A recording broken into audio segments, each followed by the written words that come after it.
Vanilla pound কেকের recipe আমি আপনাদের সাথে অনেকবার শেয়ার করেছি।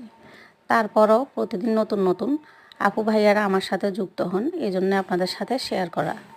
খুব সহজভাবে রেসিপিটি শেয়ার করার চেষ্টা করলাম। আসসালামু আলাইকুম।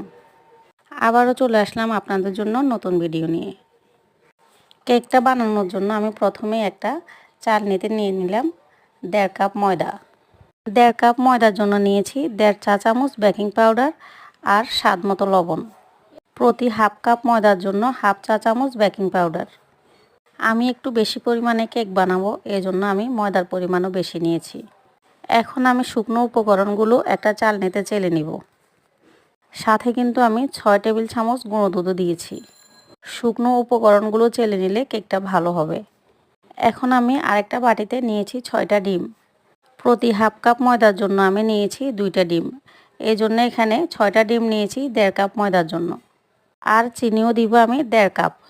1.5 কাপ চিনি আমি একবারে দিব না, অল্প অল্প করে দিব আর বিটারের মিডিয়াম স্পিডে বিট করে নিব। একবার দেওয়ার পরে যখন চিনিটা গলে যাবে তখন আবার দিব। আপনারা যদি 2টা ডিম দিয়ে কেক বানাতে চান তাহলে হাফ কাপ ময়দার সাথে হাফ চা চামচ বেকিং পাউডার আর হাফ কাপ ময়দা নেবেন। যখন বিট করা হয়ে যাবে তখন এখানে আমি 3 ভাগের 1 কাপ করে 3 বার তেল দিব। সাথে দিয়ে দিব 1.5 চা চামচ ভ্যানিলা এসেন্স। 2টা ডিম দিয়ে কেক বানালে তেল দিতে হবে 3 ভাগের 1 কাপ। তেল দেওয়ার পরে কিন্তু আর বেশিক্ষণ বিট করা যাবে না, 2-1 সেকেন্ডের মতো বিট করে নিব। শুকনো উপকরণগুলো আমি চেলে নেওয়ার পরে একটা হুইস্ক দিয়ে ভালো করে মিশিয়ে নিয়েছি। এখন ডিমের ফোমের মধ্যে অল্প অল্প করে শুকনো উপকরণ দিব আর আলতো হাতে মিশিয়ে নিব। আমি কিভাবে মিশিয়ে নিচ্ছি আপনাদেরকে দেখে বুঝে নিতে হবে।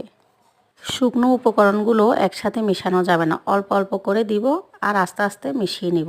সাথে কিন্তু আমি হাফ কাপ লিকুইড দুধও দিব। দুধটা অল্প অল্প করে দিব আর মিশিয়ে নিব। লিকুইড দুধও একসাথে দেওয়া যাবে না, শুকনো উপকরণের সাথে অল্প অল্প করে দিব আর আস্তে আস্তে মিশিয়ে নিব।